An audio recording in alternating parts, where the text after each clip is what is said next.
Dear children, welcome to biology classes. So in the previous live class, we were studying chapter 1, reproduction in organisms.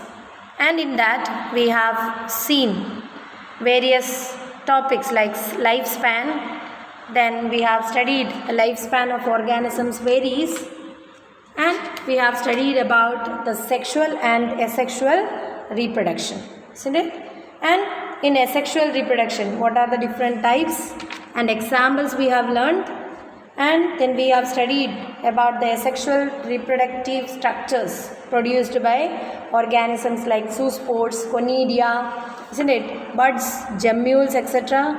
And we have also studied how vegetative reproduction takes place in some organisms like agave, isn't it? Water hyacinth, potato, etc. Then, we have also studied about what sexual reproduction that involves the male and female gametes production, its fusion into zygote. Okay, the fusion of male and female gametes will lead to the production of a single celled structure called zygote and its development into the mature organism. And in organism's lifespan, we can observe two phases, the juvenile phase and the vegetative phase. Vegetative phase we call in case of plants, and in case of animals we call it as juvenile phase. After this, at the end of the juvenile phase or vegetative phase, reproductive phase starts, isn't it? And this reproductive phase is also variable, isn't it? Their duration can be variable. So some plants like bamboo plants, they can flower only once in their lifespan, that are known as monocarpic. Then I have told you about another plant, that is Strobilanthes kuntiana, Neela Kurinji. Okay, they can flower once in 12 years. So like this, we have seen different the duration of sexual phase is also, or reproductive phase is also varying. Okay, now next we are going to study about monoecious and dioecious. This also I have told you in the live class. So monoecious means what? If the same organism is producing the male and female gametes, then it is known as homothallic or monoecious condition. Okay, then that is the male and female, okay, the organs are present in the same plant, then that condition is known as monoecious. Okay, monoecious plants, or in case of fungus and all, we can call it as homothallic. Okay, so then, and if the male and female flowers are produced, okay, on different plants, then that condition is known as dioecious, or in case of fungus and other lower organism, we call it as heterothallic. Okay, so the unisexual male flowers means if the flower is having only male part or stamens, then we call it as staminate flowers. Okay, and the flower which is having the female part only, okay, if they are not having the male part, then we call it as pistillate or pairing pistils. So if the plant is having both the flowers, that is both the staminate and pistillate flowers, then that condition is known as what? Monoecious. I told already, isn't it? And if they are found in separate plants, then it is known as dioecious. Okay, examples of monoecious plants are cucurbits and coconuts. Okay, you can see in bitter gourd plant and all, the male flowers is different and female flowers are different. Under the means along the female flowers, you can see a small kind of bitter gourd. Okay, that is actually the ovary. Ovary is becoming the fruit, isn't it? So ovary you can clearly see in female flowers, and in male flowers only at the tip of the stalk or pedicel you can see the flower without the ovary. Okay, so cucurbits, okay, and then what? Coconuts are examples for monoecious plants, and for dioecious plants papaya and date palm. So in date palm or papaya, if you are growing up a plant which is having staminate flowers, okay, that will never give you the fruits, isn't it? Fruits will not be formed in this. Understood?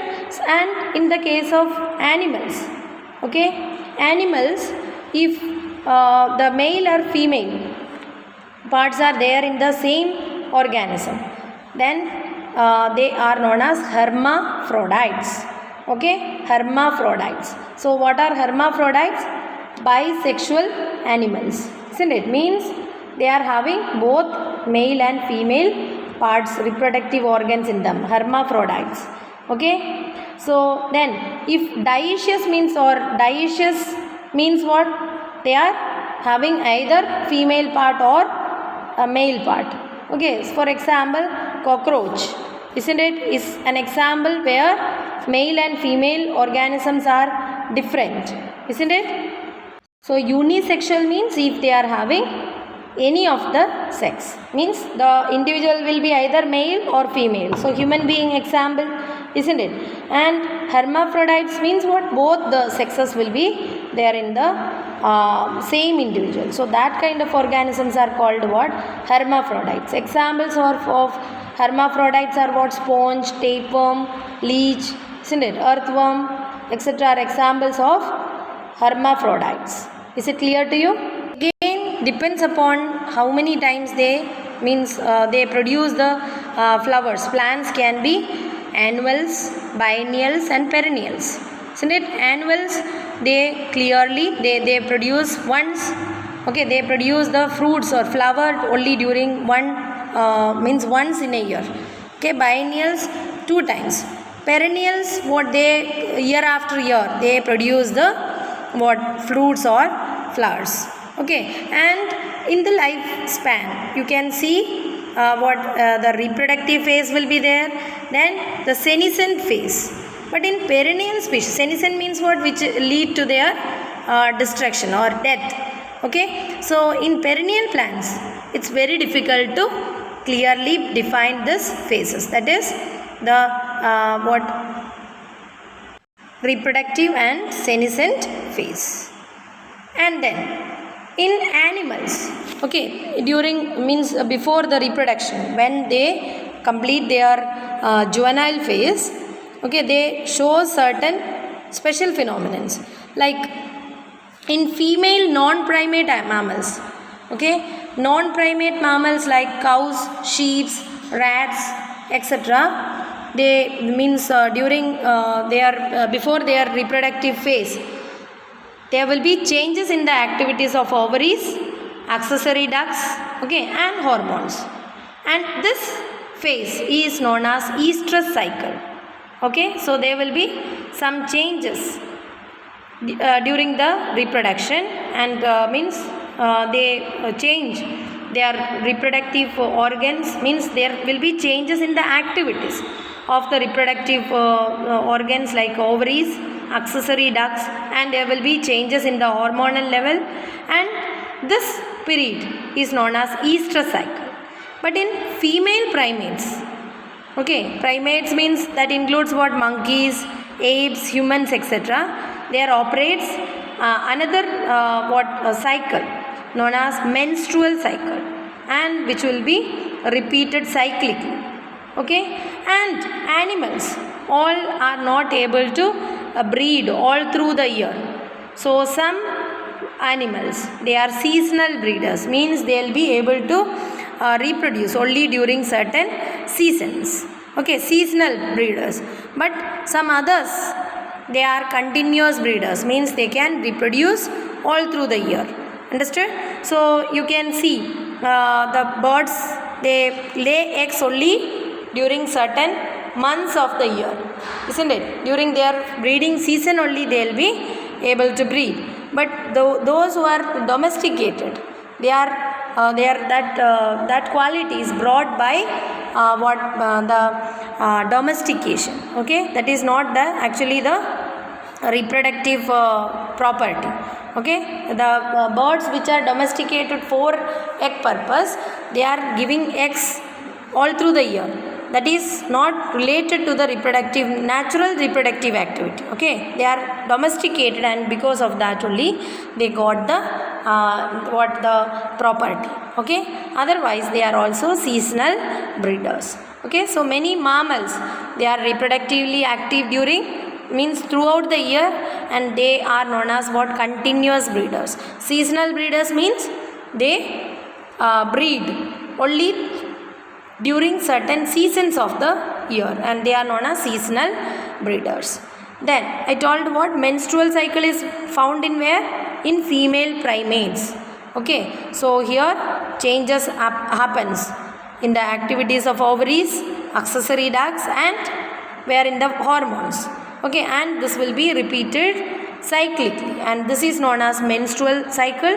And this kind of cycle or this kind of changes that occurs in non-primate mammals like cows, sheep, rats, deers, okay, etc., is known as estrus cycle. Okay, so when you see the sexual reproduction, there are what? Various events, okay, that we can divide into different events. They are pre-fertilization events, fertilization event, and post-fertilization events. Likewise, we can classify the various events of fertilization. Okay, so what is pre-fertilization events? That are taking place before the fertilization. Okay, before fertilization, what all happens? So that can be studied under two headings. What is that? Gametogenesis and gamete transfer. Gametogenesis means what? The process of formation of male and female gamete is called what? Gametogenesis. Understood? And these gametes are haploid, so they should be formed after what? The meiosis, isn't it? Meiosis should be there, and after this only the gamete should be formed. Understood? And the gametes can be what? Same. The male and female gametes can be same in their appearance. Then we call it as what? Homogametes or isogametes. But in some higher organisms, especially in sexually reproducing organisms, means in higher organism which are producing sexually. Okay, sexually. So in them, male and female gametes will be morphologically different, isn't it? Their size will be different, and that kind of organisms are known as, or that kind of gametes are known as what? Heterogametes. In heterogametes, the male gamete will be small in size. Okay, they are called as the anthrozoid or sperm, and in case of what? The female gamete is called egg or ovum. Okay, so male gametes are called what? Anthrozoids or sperm, and female gametes are known as the egg or ovum. Is it clear? So this gametes I told, they are formed after meiosis. So if the organism is haploid, then can they produce the gametes after meiosis? No need. Okay, if the organisms are haploid, then gametes will be produced by simple mitosis. And if the diploid organisms are there, if the organisms are diploid, then it is necessary to produce gametes by meiotic division. Understood? So if the parents are haploid, for example in Monera, fungus, algae, etc., okay, bryophytes, in them simple mitotic division is enough for the production of what? The gametes. And in organisms which are diploid, in them the gametes are produced after meiosis. Okay, after meiosis only the organisms will be produced. Means the gametes will be produced, organisms not, the gametes are produced. The next phase, isn't it, or event is what? Gamete transfer. So gametes are formed in the male or female organism. So this should be brought together, isn't it, so that it can fuse. So this is known as what? Gamete transfer. And in majority of the organisms, male gametes are motile, means they are able to move. Okay, and female gamete will be non-motile. Okay, and there are some organisms where both the gametes, male and female gametes, are motile. Okay, isogamous, anisogamous, oogamous, likewise we will have studied, no? And in some plants, like in lower organisms, okay, the male gametes are brought to the female gamete by water. Okay, water plays an important role in transfer of them from the male parts or male organism to the female organism. Okay, or male organ to the female organ. Understood? So water plays an important role in lower organisms. Okay, and there is chance of what? Loss of this male gametes during this transport, and this is the reason always the male gametes are produced large in number. So it was asked once. Okay, what is the reason why always male gametes are produced large in number? Because during the transportation, usually the male gametes are motile and females are non-motile, or if the male gametes are carried by any other medium like water or wind, there is chance of loss of lot of gametes. So this is the reason why male gametes are produced large in number. Okay, then in seed plants, like in higher plants, these pollen grains are the carriers of male gametes. You have studied male gametes are not pollen grain. Pollen grain contain what? Male gametes, isn't it? And ovules are having the eggs, isn't it? So this will be brought by what? Wind. Wind is the major the carrier agent in case of higher plants. Understood? And this process whereby the pollen grains are transferred from male part to the female part of the plant is known as pollination. Understood? And after pollination, the pollen grain will germinate on the stigma, and they'll be reaching to the ovule, isn't it? And enter into the ovule, and there only the male and female gametes will fuse. So these are the two events. Which are they? Gametogenesis means the process of formation of male and female gamete. Okay, and then gamete transfer. These are the two phases which are coming under, or which are the two events that comes under what? The pre-fertilization events, before the fertilization. Understood? So then next is what? Fertilization event, and the other is post-fertilization event. So we'll study that in the next class. Thank you very much.